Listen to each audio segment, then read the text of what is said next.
Hello friends, welcome to Santushti kitchen. આજે ગણેશ ચતુર્થી નિમિત્તે આપણે બનાવીશું ચૂરમાના લાડવા. તો અહીંયા મેં ગોળનો ઉપયોગ કરીને ચૂરમાના લાડવા બનાવ્યા છે અને ખાંડનો બિલકુલ ઉપયોગ કર્યો નથી. તો ચલો આપણે સ્ટાર્ટ કરીએ. તો સૌપ્રથમ આપણે લઈશું 1 વાટકો ઘઉંનો કરકરો લોટ. એમાં આપણે નાખીશું 2 ટેબલ સ્પૂન રવાનો લોટ અને 2 ટેબલ સ્પૂન ચણાનો લોટ. લોટ નાખ્યા બાદ મોણ દેવા માટે આપણે આમાં નાખીશું તેલ. તો અહીંયા મેં 4 ચમચી જેટલું તેલ લીધેલું છે.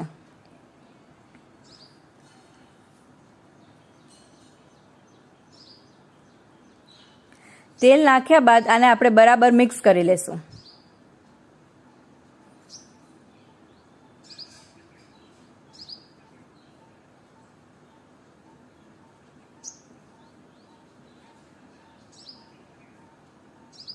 લોટ બરાબર મિક્સ થઈ જાય પછી આપણે એમાં ગરમ પાણી નાખશું.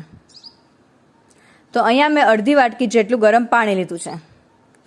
ગરમ પાણી નાખ્યા બાદ આપણે એકદમ સરસ હાથ વડે લોટને મિક્સ કરશું.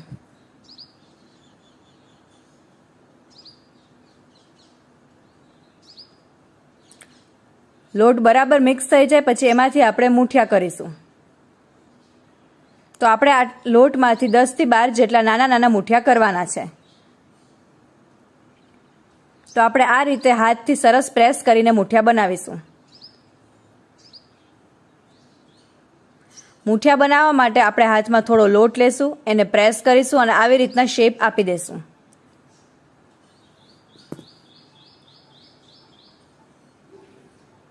આ રીતના શેપ આપવાથી અને નાના નાના મૂઠિયા બનાવવાથી મૂઠિયા જે છે એ ઘીમાં એકદમ સરસ રીતના તળાઈ જશે અને અંદરથી પણ કાચા નહીં રહે.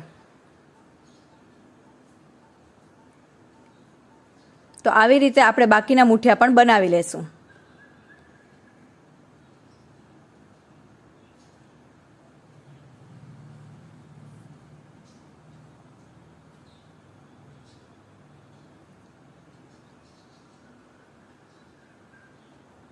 તો હવે આપણા મૂઠિયા તૈયાર છે.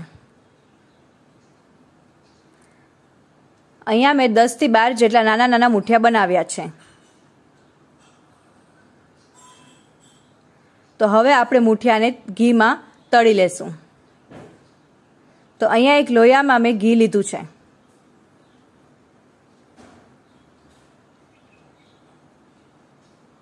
હવે આપણે ઘીને ગરમ થવા દેશું અને તેમાં આપણે મૂઠિયા નાખીશું.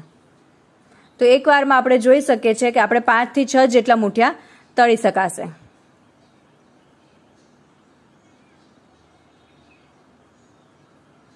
આપણે મૂઠિયાને ઘીમાં જ તળીશું, એના કારણે બહુ જ સરસ ટેસ્ટ આવશે. તો આવી રીતના વચ્ચે વચ્ચે આપણે જે છે મૂઠિયાની સાઇડ્સ પણ ચેન્જ કરતા રહેશું. મૂઠિયાને આપણે એકદમ જ મીડિયમ ફ્લેમ પર તળવાના છે અને જરાય ફ્લેમને હાઈ નથી કરવાની. ફ્લેમને હાઈ કરીશું તો બહારથી તો મૂઠિયા તળાઈ જશે પણ અંદરથી એકદમ કાચા રહી જશે. એની માટે આપણે એકદમ લો થી મીડિયમ ફ્લેમ રાખીશું. આવી રીતના આપણે વચ્ચે વચ્ચે સાઇડ્સ પણ ચેન્જ કરતા રહેશું.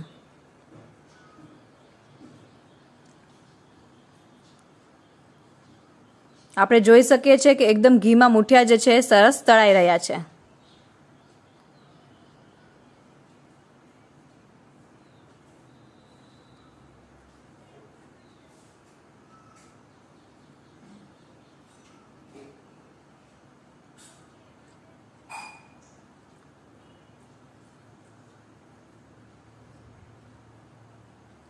હવે મૂઠિયા એકદમ ગોલ્ડન થઈ ગયા છે અને આપણે એને નીકાળી દેશું.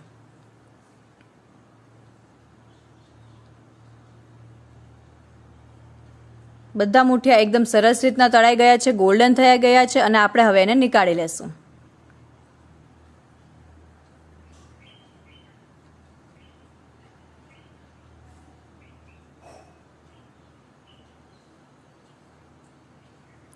આવી રીતના આપણે આપણા બાકીના મૂઠિયા પણ તળી લેશું.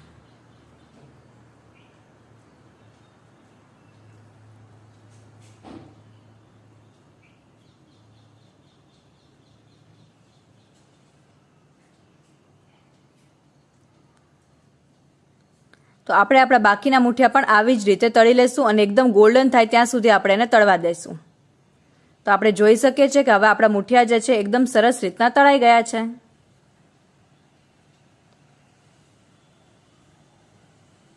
હવે એ જ ઘીમાં આપણે બદામ નાખીશું અને બદામને સરસ રીતે આપણે સાતળી લઈશું.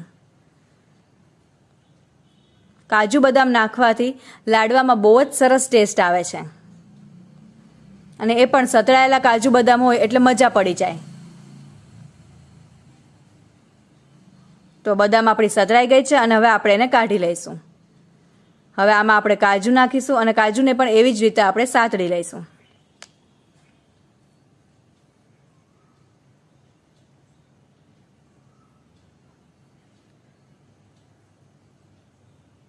કાજુ સતળાઈ ગયા છે અને એને આપણે પણ કાઢી લઈશું.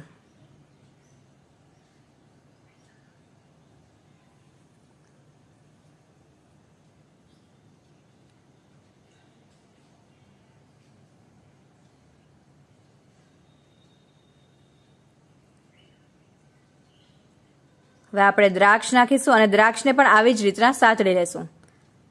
દ્રાક્ષ જે છે એ તરત જ સતળાઈ જાય છે, તો એને એકદમ તરત જ જેવી થઈ જાય દ્રાક્ષ એટલે આપણે એને કાઢી લઈશું. હવે આપણે જોઈ શકીએ છીએ દ્રાક્ષ તરત જ સતળાઈ ગઈ છે અને તરત આપણે એને હવે કાઢી લઈશું.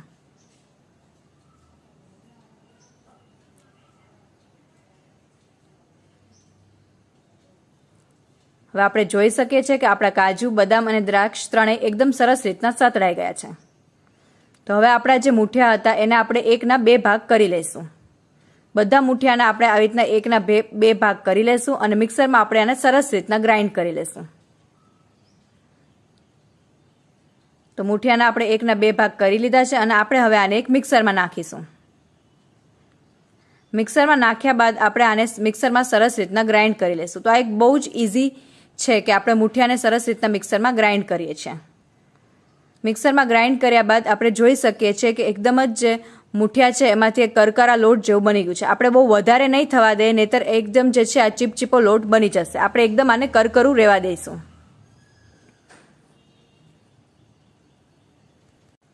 તો હવે આપણે ચાળણીમાં આને ચાળી લેશું.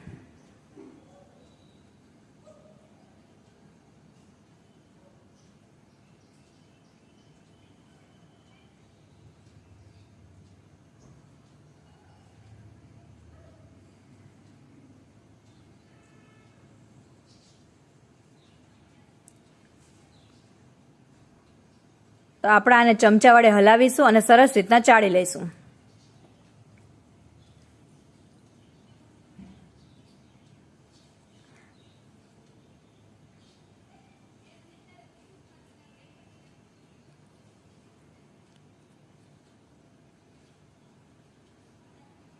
તો હવે જે મોટો ભાગ જે છે આપણે જોઈ શકીએ છીએ ઉપર રહી ગયો છે અને સરસ રીતના આપણું ચડાઈ ગયું છે.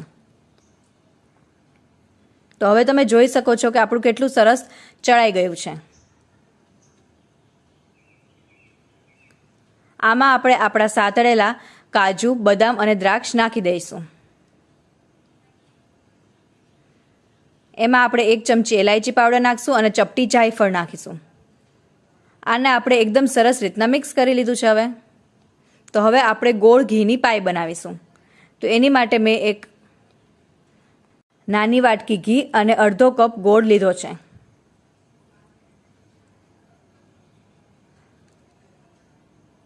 ઘી અને ગોળને આપણે સરસ રીતના એક ચમચા વડે મિક્સ કરી લેશું.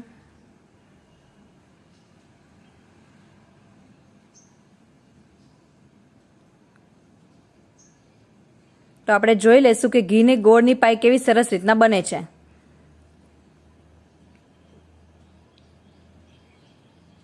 તો આને આપણે સરસ રીતના ઘી ગોળની પાઈ બની ગઈ છે અને હવે આપણે આને આપણા મિક્સરમાં નાખી દઈશું.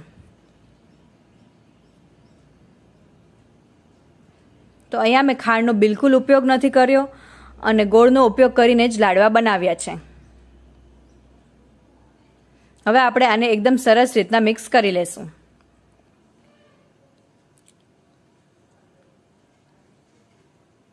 આપણે જોઈ શકીએ છીએ કે એકદમ આ સરસ રીતના મિક્સ થઈ જાય પછી આમાંથી આપણે આપણા લાડવા કરીશું.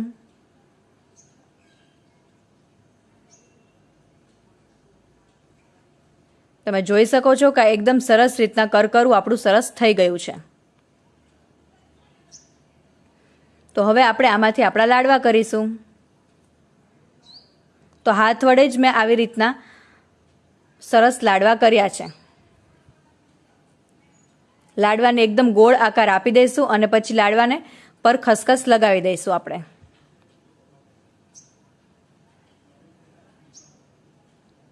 ખસખસ લગાવવાથી લાડવાનો બહુ જ સરસ દેખાવ આવે છે અને ટેસ્ટ પણ ખૂબ સરસ આવે છે. તો આપણો લાડવો બની ગયો છે, તમે જોઈ શકો છો. આવી જ રીતના આપણે બાકીના લોટમાંથી પણ લાડવા બનાવી લેશું.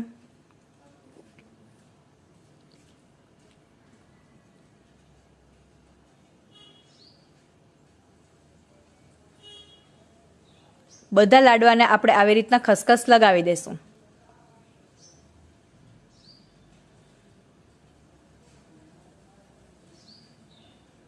તો આટલા મિક્સરમાંથી આપણા 6 થી 7 જેટલા લાડવા બનશે. આવી રીતના હું બાકીના લાડવા પણ કરી લઈશ.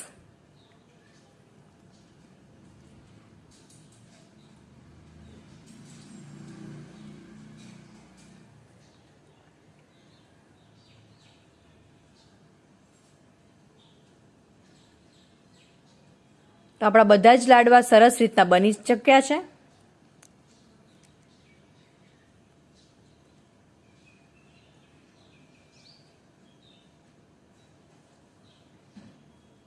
જો તમને મારી આ રેસીપી સરસ લાગી હોય તો વિડીયોને લાઇક કરજો, શેર કરજો તમારા ફ્રેન્ડ સાથે અને મારી ચેનલને સબસ્ક્રાઇબ કરવાનું ન ભૂલતા.